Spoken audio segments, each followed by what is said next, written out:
Hello भाई लोग, क्या हाल चाल? सब बढ़िया। हड़प्पा सभ्यता के जो प्रमुख स्थल है उनका सफर हमारा जारी है और इस क्रम में आज हम लोग आगे बढ़ते हैं और आज चलेंगे सबसे पहले धौलावीरा, देखेंगे वहां से क्या कुछ प्राप्त हुआ है। धौलावीरा के बाद लाखीगढ़ी, बनवाली, सुरकोटदा, इन सब की चर्चा आज की क्लास में हम लोग करेंगे। इसके बाद वीडियो के एंड में, क्लास के एंड में हम लोग जो कोस्टल साइट्स थे जहां से सवाल अक्सर एग्जाम में पूछ लेता है उसकी भी चर्चा कर लेंगे। ठीक है, चलिए स्टार्ट करते हैं क्लास को। सबसे पहले हम लोग धौलावीरा पहुंचते हैं और देखते हैं कि यहाँ से क्या कुछ मिलता है। धौला बीरा, देखिए बहुत इंपॉर्टेंट साइट्स है और यहाँ से सवाल अक्सर पूछ लेता है। तो पहली बात ये याद रखना है कि खोज कब हुई थी। तो याद रखना है कि 1967 में धौलावीरा की खोज हुई है ना। उत्खनन हुआ जगपति जोशी के द्वारा, यानी उत्खनन करता, खुदाई करता, खोज करता कौन थे? जगपति जोशी। किस नदी के किनारे अवस्थित है? तो मनहर, या ऑप्शन में लूनी नदी भी दे देगा, तो प्राचीन लूनी नदी ध्यान में रखना है। ठीक है, इसके बाद याद रखना है कि दोबारा 1990 में इस स्थल का खुदाई होता है, लेकिन इस बार आर.एस. बिष्ट के नेतृत्व में यह खुदाई होता है। रविंदर सिंह बिष्ट इनका पूरा नाम था। ठीक है, 1990 में रविंदर सिंह बिष्ट के द्वारा धौलावीरा का दोबारा खुदाई किया जाता है। कहाँ है अभी धौलावीरा? तो ध्यान रखना है कि कच्छ, गुजरात में धौलावीरा स्थित है। ठीक है, ये हो गया बेसिक इंफॉर्मेशन जो आपको याद रखना है। अब समझते हैं कि धौलावीरा की खासियत क्या थी। तो पहली विशेषता ये है कि इसे विरासत स्थलों की सूची में यूनेस्को का 2021 में शामिल किया गया है ना। तो ये पॉइंट आप याद रखिएगा क्योंकि मोस्ट इंपॉर्टेंट पॉइंट है। 2021 में विश्व विरासत स्थल की सूची में धौलावीरा को शामिल किया गया था। ठीक है, और विशेषता क्या है तो याद रखिएगा कि हड़प्पा कालीन नगरों में यह एक ऐसा नगर था जिसका वाटर मैनेजमेंट सिस्टम सबसे उन्नत था, है ना। तो ये पॉइंट भी याद रखना है कि वाटर मैनेजमेंट सिस्टम सबसे एडवांस कहाँ का था? तो इंडस वैली सिविलाइजेशन या सिंधु सभ्यता का पहला ऐसा नगर जिसका वाटर मैनेजमेंट सिस्टम बहुत एडवांस था, बहुत उन्नत था।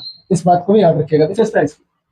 इसके बाद एक विशेषता इसकी और है कि जो नगर है धौलावीरा, यह नगर 3 भागों में बटा हुआ था, है ना। एक था सिटाडेल जिसको दुर्ग कहेंगे, दुर्ग। दूसरा था मध्य नगर यानी मिडिल टाउन, और तीसरा था निचला शहर या निचला नगर, लोअर टाउन। एकमात्र हड़प्पाकालीन ऐसा नगर था जो नगर 3 भागों में बटा हुआ था, दुर्ग, मध्य नगर और निचला नगर, है ना। ध्यान रखना है क्योंकि पूरे के पूरे हड़प्पाकालीन जितने भी नगर थे वे मेनली 2 भागों में बटे होते थे, दुर्ग और निचला नगर में ही बटा हुआ होता था। धौलावीरा एकमात्र ऐसा नगर था जो 3 भागों में बटा हुआ था। क्या बटा हुआ था, याद रखना है ना। ये इसकी विशेषता है। अब समझते हैं कि यहाँ से क्या कुछ प्राप्त हुआ है, प्रमुख फाइंडिंग्स, प्राप्तियां क्या है जो अक्सर एग्जाम में पूछता है, समझ लेते हैं। देखिए, धौलावीरा वाटर मैनेजमेंट के लिए बड़ा प्रसिद्ध था, बहुत एडवांस वाटर मैनेजमेंट सिस्टम था धौलावीरा का। तो यहां से प्राप्त हुआ है वाटर रिजर्वियर, है ना, एक बड़ा सा विशाल जलाशय प्राप्त हुआ है। लिख लेना है, विशाल जलाशय यानी वाटर रिजर्वियर प्राप्त हुआ है। कहां से? तो धौलावीरा से प्राप्त हुआ है। ठीक है, इसके बाद डैम्स यहां से प्राप्त हुए हैं, डैम्स का साक्ष्य भी मिला है धौलावीरा से, ये भी आपको लिख लेना है। इसके बाद याद रखना मोस्ट इंपॉर्टेंट साइन बोर्ड प्राप्त हुआ है। क्या प्राप्त हुआ है? Sign board. देखिए, पूरे हड़प्पाकालीन नगरों में सबसे बड़ा, सबसे विशाल साइन बोर्ड कहां से प्राप्त हुआ है? धौलावीरा से प्राप्त हुआ है। और इस साइन बोर्ड पे हड़प्पाई लिपि के 10 अक्षर अंकित है ना, 10 बड़े बड़े अक्षर अंकित है।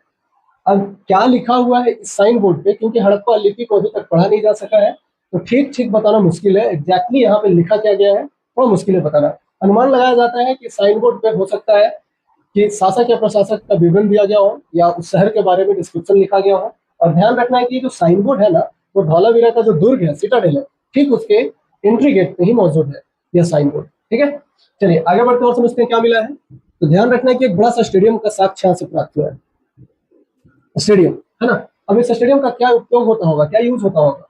तो हो सकता है कि कोई सामाजिक कार्यक्रम या सामूहिक कार्यक्रम या कल्चरल प्रोग्राम, खेलकूद प्रतियोगिता का आयोजन इस स्टेडियम में किया जाता होगा, है ना।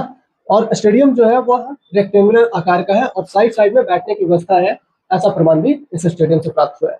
ठीक है, चलिए आगे बढ़ते हैं। और यहां से ध्यान रखना है कि पत्थर का एक नेवला का मूर्ति प्राप्त हुआ है, पत्थर के बने नेवले की मूर्ति, मंगूज जो होता है ना, उसकी मूर्ति प्राप्त हुई है, मंगूज की, लिख लेना है इसको भी। और एक और इंपॉर्टेंट बात याद रखना है कि यहाँ से सेनोटैप प्राप्त हुआ है। सेनोटैप कहते हैं कंकाल विहीन समाधियां प्राप्त हुई है,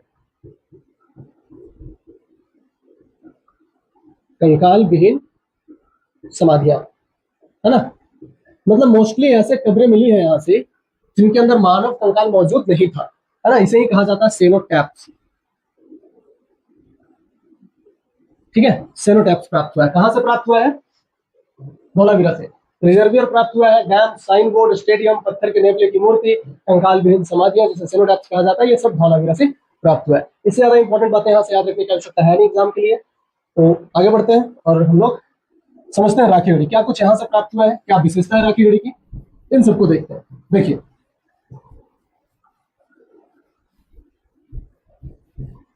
राखी गढ़ी की बात करें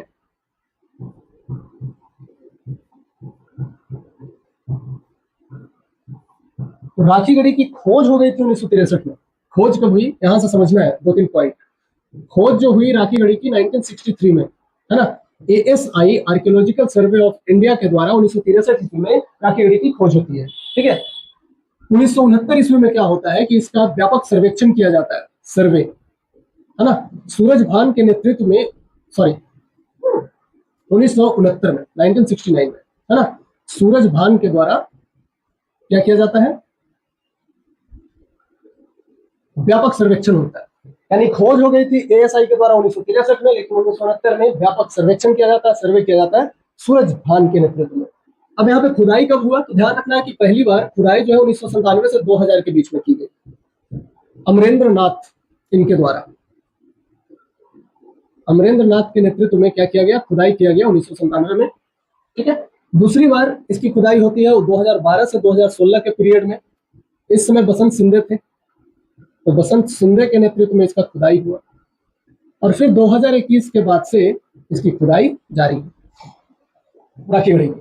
ठीक है, विशेषता क्या राखी गढ़ी की, तो सबसे बड़ी विशेषता याद रखनी है कि क्षेत्रफल के दृष्टि से, है ना,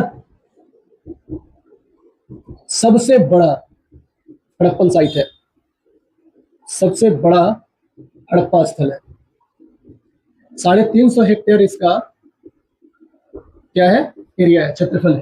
तो पहला पॉइंट जो सबसे इंपॉर्टेंट है उसकी विशेषता कि क्षेत्रफल की दृष्टि से सबसे बड़ा हड़प्पाई स्थल है राखी गढ़ी। पहले मोहनजोदड़ो हुआ करता था, है ना, लेकिन अब संपूर्ण हड़प्पा स्थलों में सबसे बड़ा अभी तक का क्या है, राखी गढ़ी है। ठीक है, ध्यान रखना है। इसके बाद विशेषता इसकी एक और है कि तीनों चरण का, यानी हड़प्पा सभ्यता के तीनों चरणों का प्रमाण यहां से मिला है, ये बात भी याद रखना है ना, अर्ली फेज, मैच्योर फेज और लेटर हड़प्पन फेज, इसका भी प्रमाण यहां से प्राप्त हुआ है। तीनों चरण का प्रमाण कहां से मिला है, राखी गढ़ी से मिला है, याद रहेगा भाई लोग। चलिए अब समझते हैं कि क्या कुछ फाइंडिंग्स है, लिख लेना है इसकी फाइंडिंग्स क्या है, क्या कुछ प्राप्त हुआ है।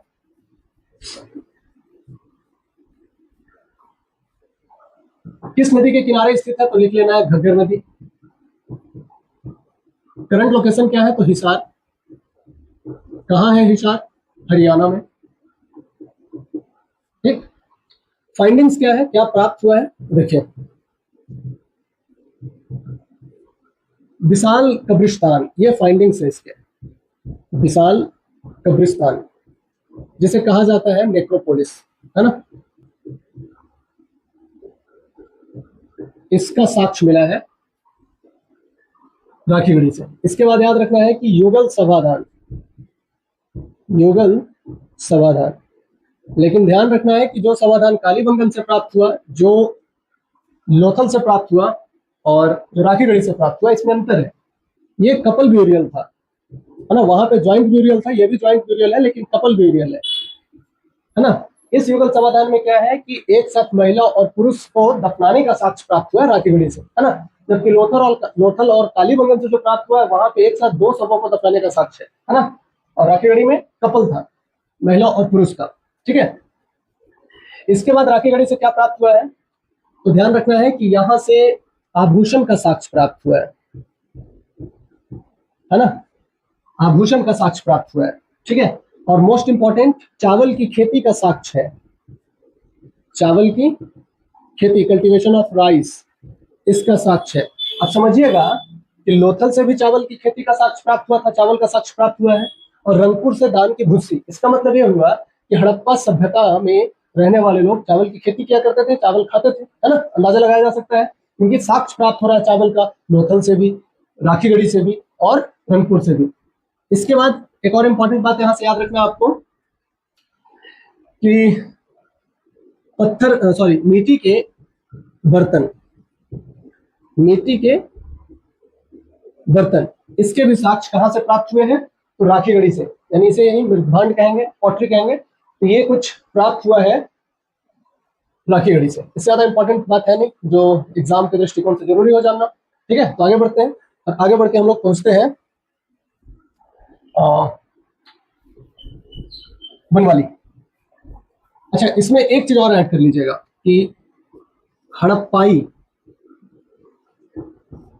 लिपि वाली मुहरें भी प्राप्त हुई है, हड़प्पाई लिपि की मुहरें भी राखीगढ़ी से प्राप्त हुई है। मुहरें तो और भी जगह से प्राप्त हुई है ना, एड ऑन कर लेना है।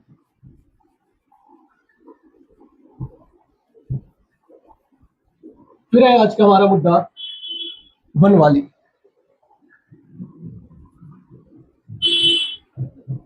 देखिए क्या विशेषता है बनवाली की, कब खोज हुई, है ना, समझ लेते हैं। खोज 1973 में होती है बनवाली की, किसके द्वारा, वही आर.एस. बिष्ट, रविंदर सिंह बिष्ट के द्वारा।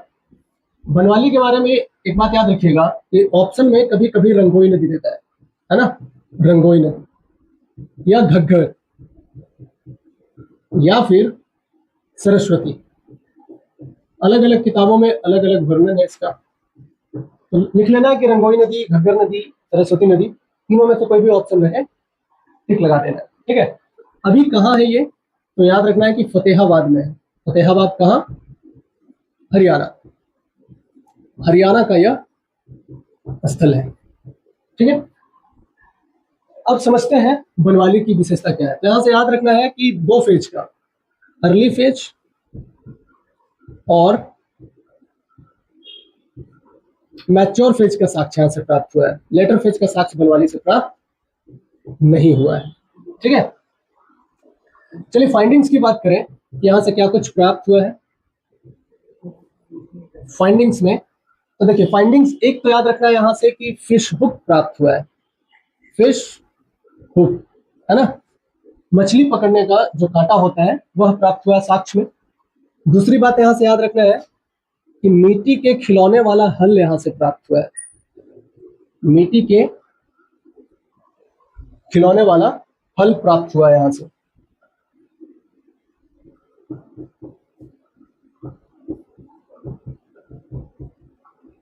मिट्टी के खिलौने वाला हल, और क्या प्राप्त हुआ है, तो जौ की खेती, है ना, जौ का साक्ष्य प्राप्त हुआ है, ठीक है।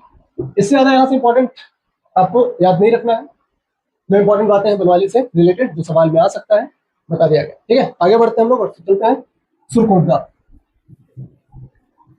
लास्ट टॉपिक है। इंपॉर्टेंट साइट्स का जो सफर है वो खत्म हो जाएगा आज। आज के बाद हम लोग आगे बढ़ेंगे हड़प्पा सभ्यता में। सुरकोटदा,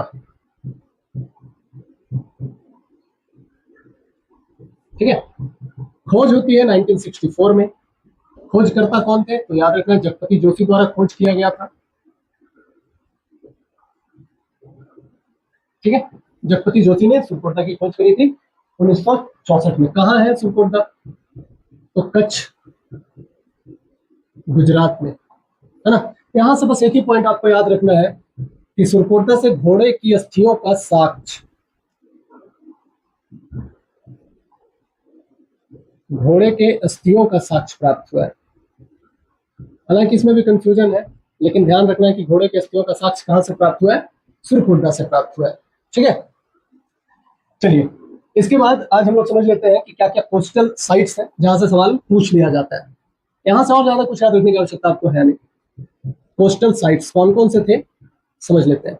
देखिए पहला तो हो गया लोथल, किस चीज के लिए प्रसिद्ध था? याद होगा आपको कि यह बंदरगाह नगर था। लोथल से चावल का साक्ष्य भी प्राप्त हुआ है और लोथल डॉकयार्ड के लिए फेमस था, प्रसिद्ध था। लोथल हो गया।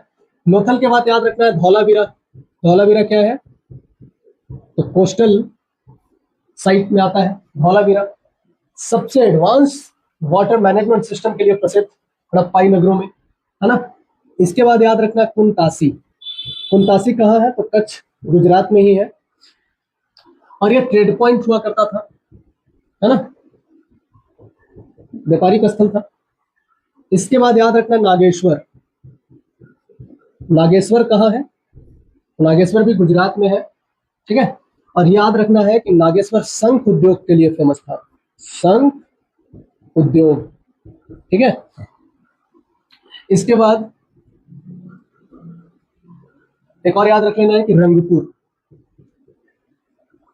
है ना, रंगपुर याद होगा कि रंगपुर से धान की भूसी का साक्ष्य मिला है।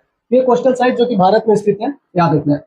पाकिस्तान की तरफ एक तो याद ही होगा सुक्का गेंडोर, बलूचिस्तान में जो है, और सुक्का गेंडोर जो हड़प्पा सभ्यता का सबसे वेस्टर्न साइट है। और एक याद रख लीजिएगा बालाकोट। बालाकोट, बालाकोट में क्या था? कोस्टल साइट था। तो लोथल, धौलावीरा, कुनतासी, नागेश्वर, रंगपुर, सुक्का गेंडोर, बालाकोट, ये इंपॉर्टेंट कोस्टल साइट्स थे हड़प्पा सभ्यता के, जहां से सवाल कई बार पूछ लेता है। इसको ध्यान रखना है, नोट डाउन कर लेना है, याद रखना है। तो आगे की बात है अगले क्लास में, और हड़प्पा सभ्यता के प्रमुख स्थलों का क्लास सफर हमारा आज खत्म होता है। फिर मिलते हैं, तब तक आप अपना ख्याल रखिएगा, खुश रहिएगा।